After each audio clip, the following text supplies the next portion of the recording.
ഹേ YouTube, ഇന്ന് 30/5/2025.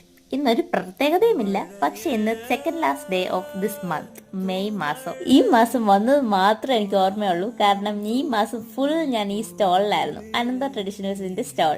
ഈ ഒരു മാസം കൊണ്ട് ഒരുപാട് എക്സ്പീരിയൻസ്, ഒരുപാട് ടൈപ്പ് ആൾക്കാരോട് സംസാരിക്കാനും ഇന്ററാക്ഷൻ ചെയ്യാനും എല്ലാം ഞാൻ പഠിച്ചു. ചിലവർ നമ്മൾ ഈ നോട്ടീസ് ഒക്കെ കൊടുക്കുമ്പോൾ സന്തോഷത്തോടെ വാങ്ങിച്ചത് വായിക്കും, ചിലവർ അപ്പം തന്നെ നമ്മുടെ മുഖത്ത് നോക്കി അതങ്ങെടുത്ത് കളയും, അല്ലെങ്കിൽ അത് വായിക്കാതെ ഇങ്ങനെ വേണ്ട എന്ന് പറഞ്ഞിട്ട് പോകും. ഇതെല്ലാം പല ടൈപ്പ് ആൾക്കാരെയും എനിക്കിവിടെ നിന്ന് പഠിക്കാൻ പറ്റി. ഈ കിട്ടിയ എല്ലാ എക്സ്പീരിയൻസും ഓരോ ലെസൺസ് ആയിട്ട് ഞാൻ എടുത്തിട്ടുള്ളൂ. പിന്നെ ഇന്നത്തെ ഡേ ഒരു ഡേ ഇൻ മൈ ലൈഫ് ആയിട്ട് എടുക്കണമെന്നാണ് ഞാൻ വിചാരിച്ചത്, പക്ഷെ എന്തൊക്കെയോ ഞാൻ പറഞ്ഞു, കുഴപ്പമില്ല. ഇന്നും സാധാ ഡേ പോലെ ഞാൻ 9 മണിക്ക് രാവിലെ ഇവിടെ വന്നു, കുറച്ചു നേരം ബുക്ക് വായിച്ചു. ബുക്ക് വായിക്കാൻ പറ്റുന്നില്ല, ആൾക്കാർ ഇങ്ങനെ നടക്കണോണ്ട് അത് അടച്ചു വെച്ചു. ഇതേ ആൾക്കാരുടെ ഫ്രണ്ട് ഇന്ന് ലഞ്ചും കഴിക്കാൻ ഭയങ്കര ഒക്വർനെസ് ആണ്. അങ്ങനെ ഞാൻ കഴിച്ചിട്ട് പിന്നെ നമ്മുടെ ജോലിയിലോട്ട് തുടങ്ങി.